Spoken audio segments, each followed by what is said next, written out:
everybody, Ingrid Blackburn here. Today we're going to play with some gelatos. Look at this. This is my first project ever with gelatos. Can you believe that? These colors, they rock. They're so rich. You will love them. Now here's what gelatos come like. They come in a 15 pack. I have a couple 15 packs. They have a big gift set and they come individually. I bought a couple over at a stamp store in Greensboro the other day. And they look like little chapsticks and they're super rich and creamy. And I just love these. So if you have a local stamp or scrapbook store, chances are, or art store, they may carry these. I'm pretty much just going to lay them down onto my paper. And as you can see, I have this really cool texture on my paper. And that is because I gessoed my paper up. I'm going to go ahead and pop a link right here for you in the upper left-hand corner. And you can go and check out literally a 1-minute tooltip video that I have showing you how to apply gesso to your paper. You need to have a little bit of tooth and a little bit of stability to your paper before you're using gelatos, because we're going to play with a little bit of water. I'm adding 4 colors. I'm using mango, guava, buttercream, and watermelon, and those will be linked below as well. And then we're going to use a really expensive tool to blend these together. We're going to first off very lightly spritz it with some water. Look at that. It looks like my little niece Aubrey did that. Actually, she probably colors better than that. And then here's the expensive tool, your finger. How's that? Super simple, super easy. Anybody can do this. And you're just going to blend these colors together. Now, you don't want to overly water this, and you'll see it kind of get away from me in a little bit. I'll add just a little too much water to it. I'm kind of switching my fingers up in between colors because I'm just looking for a little more control at this point. Just still blending it. I want it to have a real effortless flow, and the final project really does. It's funny because right at this point it looks like a hot mess and it does not look very good. But just wait till you see the final project. You'll be like, wow, I don't even remember that looking like that.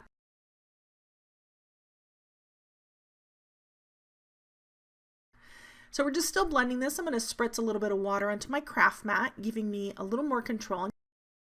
You can see here I added just a little too much here to the middle, kind of getting rid of some of the color, which is not what I wanted. My fingerprints were getting in my way on the side, and I was starting to get a little frustrated, and then all of a sudden it just all kind of came together. Just remember, you can always rub those gelato sticks right back over your project, add a little more pigment in exactly where you want it, and I'm going to end up doing that. Flip this around. It doesn't need to sit a certain way, and just have fun with it. And you know, my advice probably, if you're just starting out, cut a piece of paper bigger than your final project. You know what? That way you don't have to worry about the edges, and you can just really just enjoy creating this amazing colorful goodness. I mean, look at it now. Those colors, they're beautiful. And so I'm adding a little more of the guava up there into the mango. And it's just really creating something special and a new hue, you know, a new color that you can look at. And that's just really cool. It looks like a watercolored, you know, sunset. So I'm just going to quickly wipe up my area. And now we're going to do the vanishing stencil technique. And I don't know if that's the official term for this, just what I call it. Again, I have a link here to show you how to go ahead and seal your paper stencils. And definitely check that out, another 1-minute video. And you're going to take a baby wipe and you're just going to basically twist it and remove the gelatos. You don't want this to be fully set. It's actually good that everything is not fully set at this point. And I'm just very lightly twisting, and I'm moving my baby wipe a little bit, you know, so that I have not necessarily a dirty part of a baby wipe. I'm just kind of twisting it as I take a new clean part of the baby wipe to remove some of that color.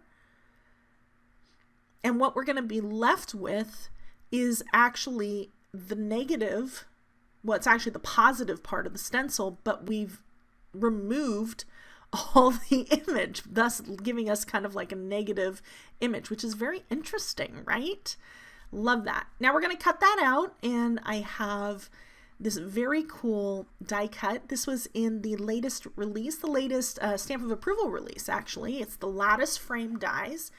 And I just wanted to create a background. I wanted to give this somewhat of a clean and simple feel. You can see that really cool die cut. That's the Perfect Vines dies. Those are just coming out this next month over at Catherine Pooler. They were also in a previous stamp of approval collection. That other die cut, you can see I cut that out into from a transparency, and I created my own stencil. And we're going to create kind of this lattice frame in the background using some Fiesta Blue ink and doing some very, very light sponging. I'm just securing my work surface down here. I don't want that to move on me because I'm going to be focusing on kind of holding this stencil in place. I don't like to put tape onto my projects if I can avoid it. So I'm going to hold the one side and have the tape kind of hold down the parts that aren't there. Because we're going to be covering this up, I just wanted to see how far that went to the edge. I know that I can rest my blending tool down in the center and go outward from there. And I just want to keep it really light and wispy towards the edge. You want to be aware when you have smaller stencils like this, because before we used a 6x6 stencil, it covered our entire project. This one is not quite so wide. I think it's like 2 3/4 or 3 1/4 inch wide. So I want to make sure to not go over that edge because then I will get that as well.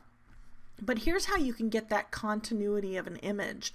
We're going to basically lift up our stencil, and you can see that really light design that we have going on. And it's feathering out to the edge. You know, I wanted to just have it kind of fade out there, and we're just going to cover up that bottom 1 or 2 rows. Well, not cover up, but line up an image with our stencil and just overlap that. And that's how you can extend that. No need to really always have, you know, all these expensive stencils. I mean, they're actually, stencils are not really all that expensive. They're only, you know, anywhere from, you know, $5 to $7 for the most part, unless you're going into a larger size. But, you know, look at your die cuts. Do you have anything that cuts an interesting pattern? That use a transparency sheet. That's what I used for, or an acetate sheet. And that way you can really create something amazing with stuff you already have. I mean, how great is that? Now, I'm right-handed, so I quickly realized, you know what, I need to flip this around. So I flipped this around. Don't be afraid to flip your projects around. Make it easy on you. Don't force yourself to go into an awkward position. I'd much rather see you lift your project and reset everything and do it to where you're confident.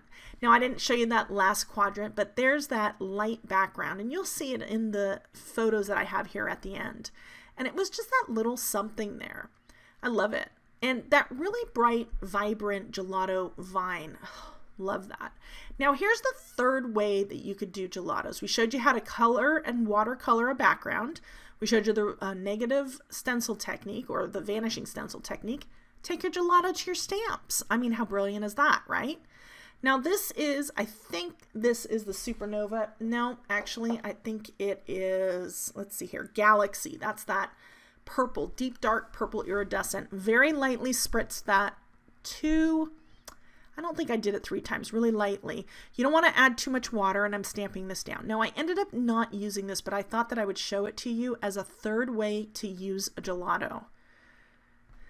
When Faber Castell made this product, I mean, they really knocked it out of the park. This is a very, very cool product. You know, I know that they do also have some gel sticks, which are similar to that. These are not that crazy expensive. You can buy them, you know, a couple at a time if you have a stamp or scrapbook store. Look how cool that looks. I mean, and that would be perfect right there, right?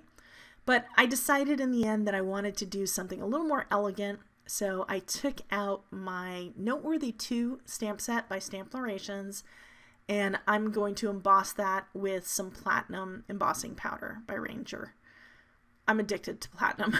It's a beautiful, beautiful powder. It's kind of, it's a silverish, but it's a warm silver, and it's not silver silver, and it's not gold. It's just, it's platinum. It's beautiful. I love it. So once we get that heat set, we're just going to create a little banner, shuttle that back in. You can see I have some very expensive tools here, right? And we're just going to cut a little banner at the bottom with some scissors, nice and straight. Using your heat tool, you allow that to heat up for 30 seconds first. I was showing you how that was very straight on that vellum. Don't overheat your vellum. Use a bone folder to just get that crease folded over the top, and that sits really nicely there. And I'm going to now just add a little bit of glue. I just wanted to show you this because I have lots of little things going on this card. I have 5 little scrap strips here. These are these little 1/2-inch edges that I get from cutting down cardstock. I save these. I use these for greetings. I use these for banners. And I love doing this technique with it. Just back and forth, and I think I go through this really, really quick. And it's just a really cool little something behind a title on a scrapbook page, or maybe you just need that little something on a card. And see, here you go. It's just that little something there. Now we're going to pop this up onto some foam dots here, and that's going to go onto our folded and sponged card base. We've got those beautiful, beautiful gelato background, and here's our other gelato piece. And this is just, honestly, all I did was blend some color and cut that out. Very, very simple. 3 different ways to use gelatos. We're going to use some Ranger Multi Matte Medium. I'm so addicted to this adhesive. Between the Tombow Mono Multi Glue and that, I cannot craft. Literally cannot craft. Just pop that down, add a few sequins, and I won't make you watch me adhere those. I think I adhere 1 here at the end. I also use this adhesive because it dries completely clear, which is perfect. You'll never see it. It's a great project, right? Don't be afraid of gelatos. Gelatos, super, super easy to use, awesome pigments, very highly pigmented. You will love everything that you can do with these. So thanks for joining me. I look forward to seeing you in another video soon. Be sure to click some of these videos here at the end if you want some more inspiration. Leave me a comment and definitely subscribe to the channel.